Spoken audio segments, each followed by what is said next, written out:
Praise the lord, హల్లెలూయా. దేవునికి స్తోత్రం. ప్రభు పరిశుద్ధ నామానికి మహిమ కలుగును గాక. క్రీస్తునందు ప్రియులారా, దేవుడు తన మహాకృపను బట్టి మరొక నూతన ఉదయకాలం వైకుని లేచిన నామాన్ని స్తుతించగలిగే చక్కటి అవకాశాన్ని మనందరూ చూతను అనుగ్రహించిన ఆ విధానాన్ని బట్టి ప్రభు పరిశుద్ధ నామానికి మహిమ కలుగును గాక. క్రీస్తునందు ప్రియులైన దైవజనులు, స్నేహితులు, విశ్వాసులు, సహోదరి సహోదరులు, ఈ కార్యక్రమాన్ని వీక్షిస్తున్న ప్రియ దేవుని బిడ్డలందరికీ కూడా మన ప్రభువును లోకరక్షకుడైన క్రీస్తు వారి పరిశుద్ధ నామములో ఇటు ఉదయకాలపు మరియు వారాంత దినపు శుభములు తెలియజేస్తున్నాను.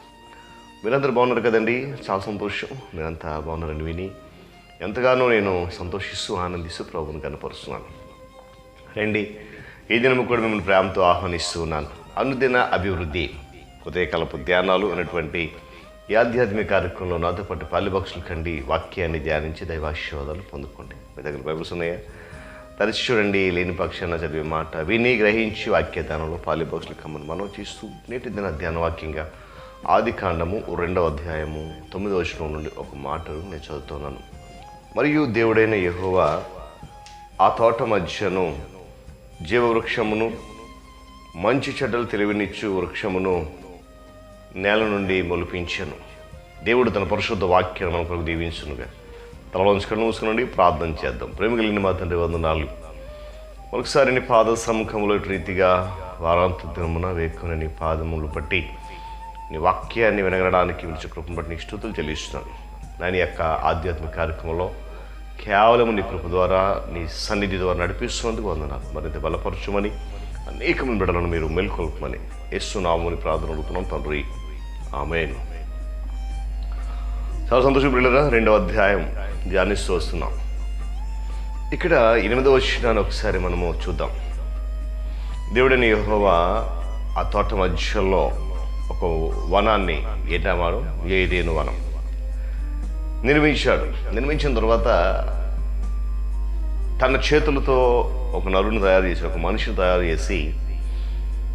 చేసిన మనిషిని ఆ అందమైన ఏదైనా వనంలో, అంటే ఈ 8వ వచనాన్ని తర్వాతి వచనాలు అనగా 10 నుంచి 14 వచనాలను బట్టి సమాచారాన్ని గట్టిగా గమనిస్తే ఏదేను వనం అనేది ఎక్కడ ఉంది, ఆ తోట అనేది కొంతవరకు మనం గ్రహించగలుగుతాం.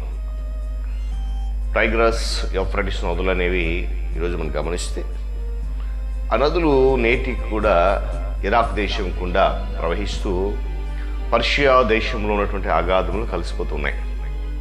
ఇక పీషోను, గీహోను అనే నదుల గురించి ఎవరికి తెలియదు. బహుశా అవి ఉనికిలో లేవేమో.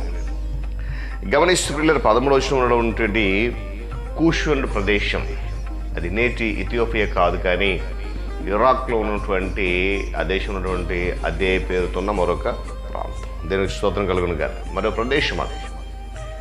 ఇక ప్రాముఖ్యమైన వచనం ఏదనంటే 9వ వచనం, జీవవృక్షము మంచి చెడ్డ తెలియని వృక్షం. ఈరోజు గమనిస్తే ఆ జీవవృక్షము మరియు మేలు కొలిపేటువంటి, లేక మేలు కీడులు తెలిపే వృక్షం ఎలాంటివో బహుశా మనకు తెలియకపోవచ్చు. ఎలా ఉంటాయి ఈ చెట్లు ఆకారం అనేది. కానీ ఆ చెట్లు యొక్క పళ్ళు తింటే కలిగే ఫలాలు మాత్రం ఇక్కడ మనం చూస్తున్నాం. అవి మాత్రం ఒకదాని ఫలమేమో జీవాన్ని ఇస్తుంది, మరొక దాని ఫలమేమో విశేషమైన గ్రహింపిస్తుంది. చూడండి, దేవుడు ఏదైనా వనాన్ని నిర్మించినప్పుడు ప్రారంభం నుండి కూడా ఆయన ఏం చేశాడంటే ప్రతీది కూడా ఆ వనంలో ఇవన్నీ ఎందుకు చేశాడు? తాను నిర్మించినటువంటి మానవుడు, నిర్మించబోయే మానవుడు వీటన్నిటిని అనుభవించాలి. నిజమే కదా? అన్నీ చేసేసిన తర్వాత ఓకే అని చెప్పి మనిషిని తీసుకొచ్చి తోటలో పెట్టాడు. ఆ తోటలో పెట్టినప్పుడు చాలా శ్రేష్టమైనటువంటి ఫలవృక్షం. అక్కడ మాట ఉంటుంది, చూపునకు అందమైనవి, ఆహారమునకు రమ్యమైనవి అంటది. అంటే ఆ పళ్ళు యొక్క ఫలితం, లేక అవి తింటే వచ్చేటువంటి లాభం ఏంటంటే జీవం వస్తుంది, గ్రహింపుకి వస్తుంది. ఇది జ్ఞానం కాదు, కానీ మంచి చెడులను తెలిపేటువంటి అనుభవపూర్వకమైనటువంటి తెలివి. వాస్తవానికి 2 చెట్లు కూడా మంచివే. కానీ ఏంటంటే దేవుడు చెడ్డవాటిని ఎప్పుడు ఎన్నడూ కూడా చేయలేదు, ఇక ముందు చేయబోడు కూడా. మొదటి అధ్యాయం 37వ వచనం చూసినప్పుడు మనం అక్కడ ఒక మాట ఉంది. దేవుడు తాను చేసిన యావత్తు చూసినప్పుడు ఆయన దృష్టికి అంతా కూడా మంచిగానే కనబడింది కనుక, ఎందుకంటే ఆయన చేయలేదు. చెడు చేసే దేవుడు చెప్పాలి కాదు. అందుకొరకే ఈ మంచి వృక్షాలు, జీవవృక్షం ఉంది, మంచి చెడు తెలియని వృక్షం ఉంది. ఒకటి జీవానికి నడిపించేది, మరొకటి గ్రహింపించేది. ఈరోజు ఈ నూతన సంవత్సరంలో దేవుడు మన జీవితంలో కూడా ఒక 2 మార్గాలు, జీవ మార్గము, గ్రహించే మార్గం. అయితే వాటిని మన యొక్క స్వలాభం కొరకు దుర్వినియోగం చేసుకోకుండా కేవలము దేవుని యొక్క ఆజ్ఞ ప్రకారం. చూడండి, దేవుడు ఈ ఫలవృక్షాలు తోటలో మొలిపించినప్పుడు మనం ఆ తర్వాత వచ్చిన ధ్యానం చేస్తాం. ఆజ్ఞాపించాడు మానవుడికి.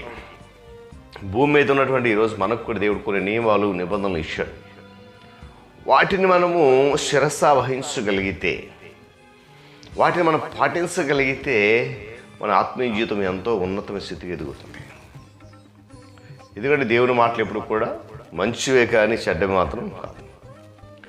దేవుని యొక్క సన్నిధిలో బ్రతికే ప్రతి విశ్వాసి కూడా ఒక శ్రేష్టమైనటువంటి మంచి విధానాన్ని అవలంబించాలని, ఒక మంచి ఉద్దేశాన్ని కలిగి ఉండాలనేది దేవుని యొక్క సంకల్పం. ఆ సంకల్పాన్ని బట్టే ఈరోజు మనం అందరం కూడా క్రీస్తు రక్తంలో కడగబడి ఆయన పరిశుద్ధ మార్గం నడవడానికి విశేషమైనటువంటి అనుభవాన్ని దేవుడు మనకిచ్చాడు. దేవుడి మాటలు మన కొరకు దీవించును కాక. తలలో ఉంచుకొని మూసుకునండి, ప్రార్థన చేసుకుందాం. ప్రేమ కలిగిన మా తండ్రి, వందనాలు. మరొకసారి నీ పాద సముఖంలో మేము ఉండడానికి, నీ ఆశీర్వాదపు దీవెనలు మేము కృపణించినందుకు వందనాలు. నాయనా, నీ కృప, నీ కాపుదల, నీ సన్నిధిలో వాక్యాన్ని ధ్యానించి కృపణించి నిజమే నాయనా. నీ వనాలు 7 వనమును నిర్మించి ఆ తోటలో నా తండ్రి రాష్ట్రంలో ఫలవృక్షాలన్నీ కూడా ఇచ్చాను. జీవం ఇచ్చేది, గ్రహింపించేది 2 మంచివే. మానవుడు నాయనా తన యొక్క అవిధేయతను బట్టి నీ మాటను కోల్పోయిన పరిస్థితులు ఉన్నాయి. తదుపరి మేము ధ్యానించడానికి సహాయం చేస్తున్నందుకు వందనాలు. అయితే ఈరోజు మేము ధ్యానించిన మాటలు జీవవృక్షము, గ్రహింపించే వృక్షం, మా జీవితంలో మీరు మా ముందు ఉంచినటువంటి ఆ మార్గాలను మేము అన్వేషిస్తూ మా విశ్వాస ప్రయాణం కొనసాగించే కృప దయచేయండి. మీరే మహిమ, ఘనత పొందుకోండి. యేసుక్రీస్తు వారి పరిశుద్ధ నామమున అడుగుతున్నాం తండ్రి, ఆమేన్. త్రియేక దేవుని దీవెన, ఆయన సన్నిధి కాపుదల సదాకాలము మనందరికీ తోడండి, నడిపించునుగాక. ఆమేన్.